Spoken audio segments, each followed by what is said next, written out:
Hello, and welcome to the Full Circle Podcast, your source for insights into the science and art of endurance sports training and racing. I'm your host, Coach Laura Henry.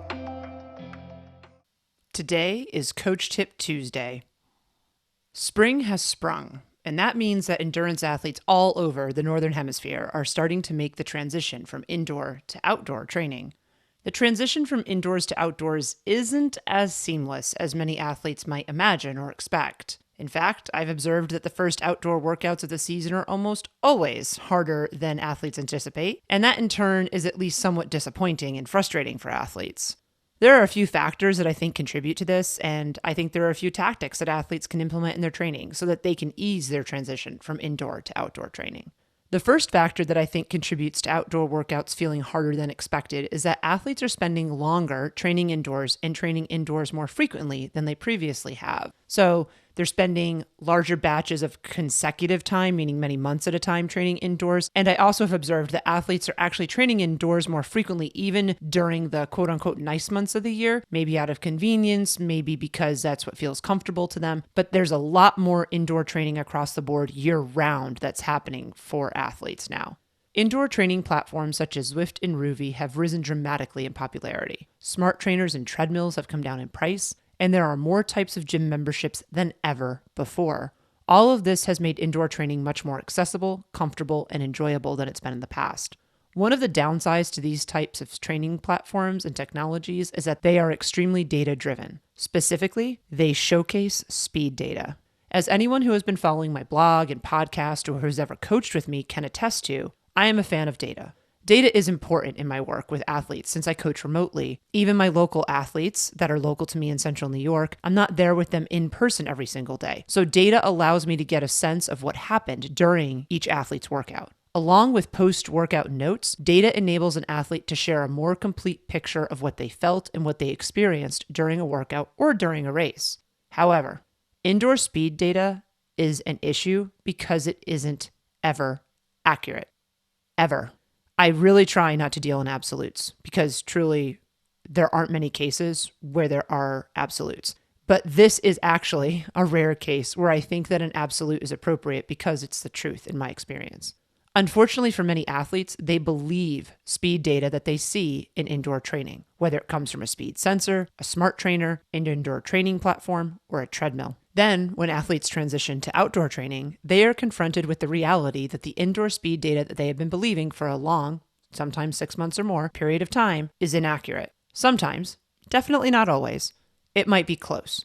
But this isn't horseshoes, and close isn't honestly good enough when it comes to what athletes believe about their paces or speeds. One of the most important things about data is that data is only valuable when it's accurate. Bad data is worse than no data. Indoor speed data can be inaccurate either way, meaning it may be showing that an athlete is faster than they really are or that they are slower than they really are. However, in my experience, it's never accurate. That realization all by itself makes the transition from indoors to outdoors frustrating and disappointing for athletes. This is especially true if the athlete was quote unquote faster indoors than they are actually outdoors. I have watched too many athletes be reduced to tears when they are confronted with the reality that they are not as fast as they thought they were. Understanding that indoor speed data is inaccurate is an important part of managing expectations when transitioning to outdoor workouts. Remember, bad data is worse than no data because it's this misleading, because it's this deceptive. This is why bad data is a problem. So yes, this means that you don't actually know exactly what you are capable of, speed or pace-wise, if you've been training indoors exclusively for many months. But if you really think about it, even though indoor training platforms claim to tell you what speed you're going, what they are really doing is just scratching an itch for you. The companies that design these technologies and these platforms are providing you with a metric that they know is important to you and is important to all athletes. My humble, and perhaps radical and strong, but my humble opinion is that it is a marketing tactic. The hard truth is that indoor speed never correlates to outdoor speed. And if athletes are believing and relying on indoor speed data, this presents a big challenge for athletes when they do head outside. So one of the biggest pieces of pushback that I've received from athletes over the years when I say this to them is that, well, why would they give me that data if it's not accurate? It's really hard for athletes to imagine that companies may be misleading them, that they might be using this as a marketing tactic, that companies might actually be putting a feature on the market that isn't correct, that isn't accurate, that is in many ways a lie. I get it. It's disappointing. It's hard to understand, especially if you're an honest person. And don't get me wrong, I'm not calling these companies crooks or anything, but I am saying that they know their audience. And in order to sell their products, they're going to make sure that they contain the features that are valuable to their audience. So all of this being said, this is okay that indoor speed data is inaccurate, and all hope is not lost. There are several training methods that are accurate indoors and work just the same outdoors as they do indoors. Some of these are rating of perceived exertion, which is also known as RPE or effort-based training. And this is the true king of all training methods, and again, my humble opinion, heart rate-based training or power-based training for cycling. I say for cycling because I am not convinced that power-based data for running is quite there yet. It's very algorithmic. It's not measuring torque the same way that it's being measured in a power meter on a bicycle. So I remain skeptical, but that's probably a whole different podcast for a whole different day. The second thing that I think contributes to a tough transition from indoor to outdoor training is that athletes often train very differently indoors than they have to train outdoors. In many ways, indoor training is a 5-star all-inclusive resort compared to outdoor training. I always encourage athletes who I coach who are training indoors to replicate outdoor training conditions as closely as possible. This includes, but it is not limited to, the following tips and advice. Train using a method that translates accurately to outdoor training. As mentioned earlier, there are several training methods that translate accurately and well to outdoor training. Using one of these methods, rating of perceived exertion, heart rate-based training, or power-based training on a bicycle, as your training method indoors is a great idea because then you are able to really hone in on the method and build your experience and confidence in it. Then, when you switch to outdoor training, you are not going to have to get used to a different training method in addition to all of the other changes that outdoor training brings. Next, ride your bike in the position that you are fit for. Do not ride on the hoods if you are fit into an aero position. Your bike is configured to the fit position that you are fit for. If you ride the bike differently than how you are fit to it for an extended period of time, the bike is not set up and optimized for the different position that you're riding, and your probability of injury goes up. And related to this, when you do transition to doing your workouts outside, ensure that you are riding your bike in the same position, fit position, that you have been riding indoors. If you switch to riding a different fit position, for instance, riding in the hoods instead of in the aero bars, if you've been training the aero position, the probability of you getting injured goes up significantly because you are using your body in a different way than you have been training. So this actually can cause an overreach. It can be a case of too much too soon. Next, do not ever have two hands off of your bicycle when you are riding on an indoor trainer. One of the worst things about indoor trainers is that they balance the bike for you. This is difficult to replicate indoors unless you're riding on indoor rollers, which a lot of athletes don't do. Most athletes are training on indoor stationary trainers where the bike is stabilized. And as a result, athletes often will sit up and take a break and take their hands off the bicycle. This entirely changes your bike fit position, and it trains a behavior that is completely contrary to how you actually need to ride a bicycle. You wouldn't ride a bike outside without both of your hands on the handlebars. Ensure that you always keep one hand on the handlebars inside, just like you would have to if you were outside.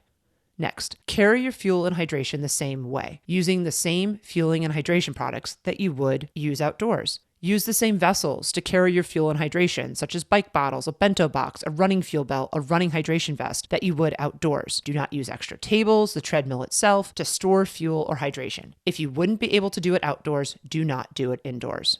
Finally, this is a big one, and I know that a lot of people disagree with me on this because they don't like it, not because it's not good advice. So here we go, folks. For the love of all things sprinkled, do not use your phone when you're training inside. Would you text, scroll Instagram, respond to emails while you're on an outdoor bike ride or on a run outside? Really? Would you? If you wouldn't do it outside, do not do it inside. If you must answer a text or a phone call, stop your workout, just like you would if you were outside. The postural changes that occur because of this behavior are significant and cannot be understated. And in my humble opinion, we haven't seen the full negative effects yet because the smartphone phenomenon is only 17 years old as of this year in 2024. Train the posture and position that you will be utilizing outside by training the behaviors that you will be engaging in outside. Engaging in different behaviors indoors may seem innocent enough, but I have seen firsthand how doing this snowballs. Transitioning to outside and all that comes with it, the terrain, the weather, is tough enough on its own. It is made significantly more challenging when you have to change even more things, such as how you're riding your bike, how you're fueling and hydrating. Changing too many things at once is asking for trouble, and this advice applies to more than just endurance sports training and racing.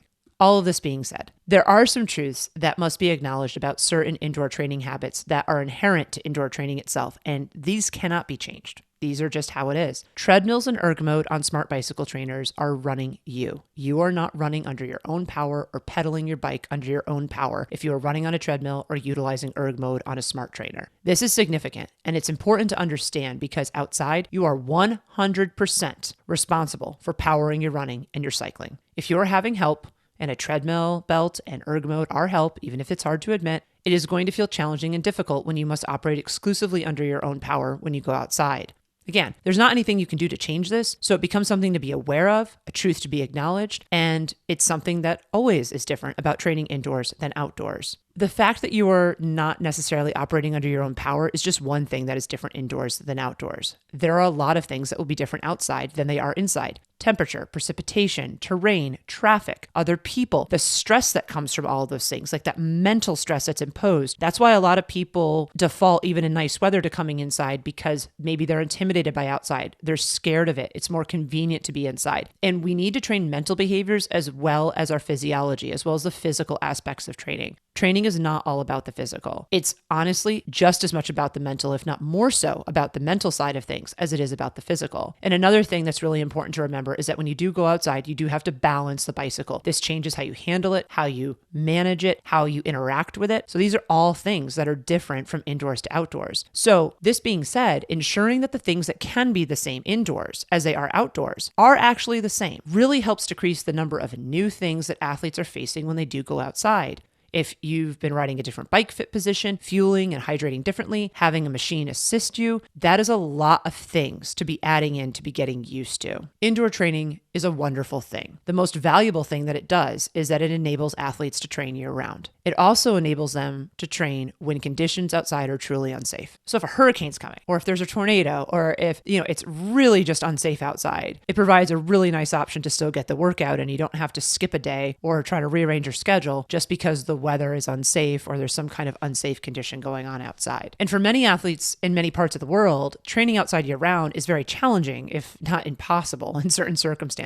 Most of the athletes I've worked with over the years need to train indoors for at least part of the year. Depending on how long the winter season is where they live, some athletes need to train indoors for more than half of the year, every year. And so I say all of this because indoor training is valuable and it's here to stay. Just because it's different than outdoors doesn't mean it's not valuable. And I know that I've been sounding kind of negative so far on this podcast about it, but what I'm really trying to highlight and draw everyone's attention to is that there are really a lot of differences that I don't think people really thoughtfully consider. And then they're left wondering, why is this so hard when they go outside? And that's the question that I'm seeking to answer today. So, how do we best manage the transition from indoor to outdoor training? And so we can help athletes be able to train successfully under the specific conditions that they will be racing in. And this is almost always outside. When athletes are transitioning from indoors to outdoors, I always recommend that their first outdoor workouts be shorter duration workouts. I have seen many times over, I can't even count it, how doing a long workout, more than an hour, as one's first outdoor workout of the season is a surefire recipe for frustration, disappointment, and, in my experience, coaching athletes who have self-reported this to me, tears, actual tears.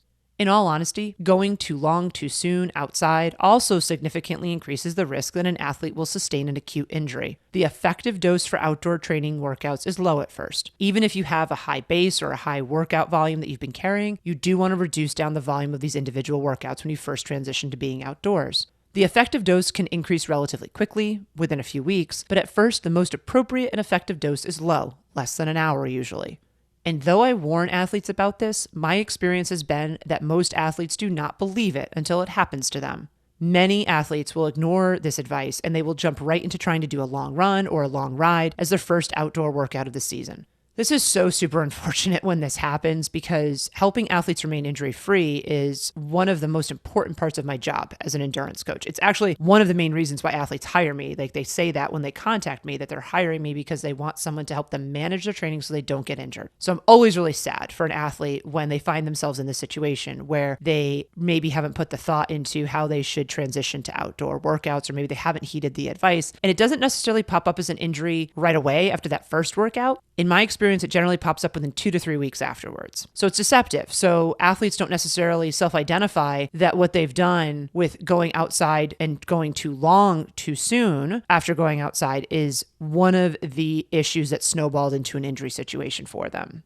But I've just seen it too many times. I know that this can be a cause for injury. So in addition to sticking to shorter durations when they transition to outdoor training, I also recommend that athletes do not do any structured workouts for the first few workouts that they do outside. So no intervals, no speed work, that sort of thing. As previously discussed, there are already a lot of changed variables in play when an athlete transitions from indoors to outdoors. Attempting to do an interval workout as one of the first workouts is another thing to add to the list of changed things, and quite frankly, in my humble opinion, it's an unnecessary one. No matter how much experience an athlete acquires or how long they train for endurance sports, the annual transition to outdoor training after being inside, especially after being inside for a longer period of time, 6 or more months, is always going to feel different and somewhat challenging. It is really important to fully embrace and accept this truth. Athletes would do well to give themselves some time and some grace as they navigate this transition by planning for 2 to 3 weeks when their only objective is to get used to being outside again. After that period of time, they can build their durations, incorporate more specificity and intensity, and progress towards their goals from there. With a pragmatic perspective and a pragmatic approach, the transition from indoor to outdoor training can be made with ease and with joy. That was another episode of the Full Circle Podcast. Subscribe to the Full Circle Podcast wherever you listen to your favorite podcasts. If you like what you listen to, please be sure to leave us a rating and review, as this goes a long way in helping us reach others. The thoughts and opinions expressed on the Full Circle Podcast are those of the individual. As always, we love to hear from you and we value your feedback. Please send us an email at podcast@fullcircleendurance.com or visit us at fullcircleendurance.com/podcast. To find training plans, see what other coaching services we offer, or to join our community, please visit fullcircleendurance.com. I'm Coach Laura Henry. Thanks for listening.